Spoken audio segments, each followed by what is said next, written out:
even when my mouth wants to fight. He sees all that, and I think it scares him. Not because he hates her, but because he knows I'm not like him. I'm not built to stand half in, half out.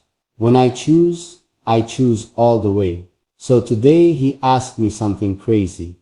If she asked you to pick her or us, I didn't answer right away.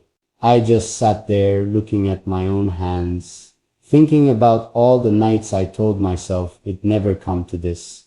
Thinking about how she never once asked me to pick, but how my chest knew it always would. Because love like this doesn't fit inside the lines they drew for me when I was too young to fight back. Love like this makes you break your own safe to protect something bigger. And sitting there across from the same man who taught me to stand tall, I realized he didn't really want an answer. He wanted a lie. He wanted me to say, "No, Dad, I'd never choose her over you." But that's not my truth. So I looked up, and all I said was, "You really want to know?" And he didn't speak. He didn't nod. He didn't push. He just sat there, quiet, waiting to see if his son would fold or stand. And maybe my answer will break something. Or maybe it'll build something better than what we're pretending to protect. So I sat there, staring at my own hands, thinking about how far we've come. How many times I swallowed my truth just to keep the peace. How many nights I'd walk out of her arms just to sit at this same table and pretend my heart wasn't somewhere else. And maybe he thinks that's love, bending for him, staying small for him, putting his pride above my own truth.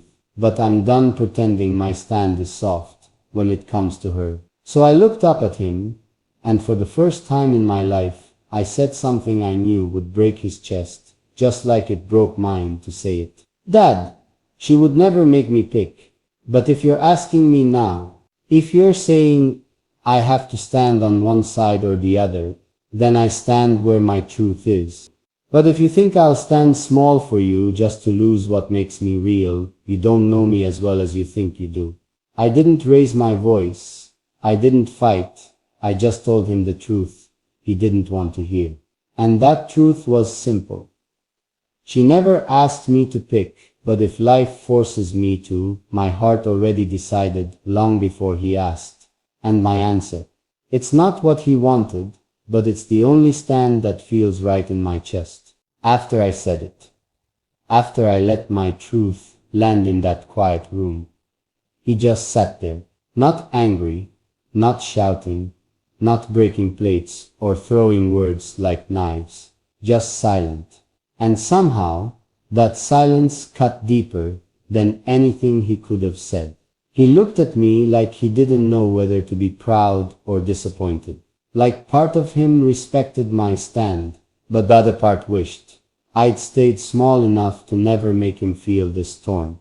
I know what he really meant by asking it.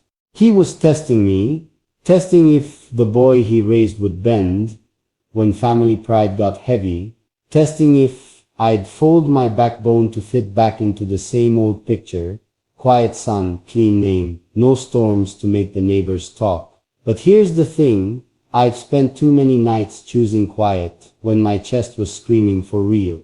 Too many nights leaving her arms just to sit at this same table and pretend I wasn't already hers in every way that mattered. I'm done pretending. I'm done shrinking my truth just because it makes the dinner talk easier. I'm done acting like love should come second to the same people who taught me to fight for what's mine. He asked, would you pick her if she made you choose? But what he doesn't get is, she never would.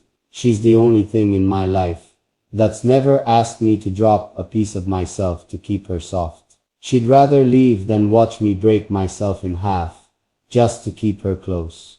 That's what makes her worth it. So I told him, you think this is about picking her or you, but it's not.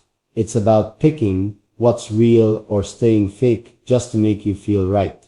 He shifted in his chair, didn't say a word, didn't look at me, because deep down he knows I'm right. Deep down, he knows I'm just doing exactly what he taught me. Stand for your truth, no matter who hates it. It's just different when your own son uses that lesson to stand against the rules you thought would never crack. So I sat there waiting for him to speak. But he didn't.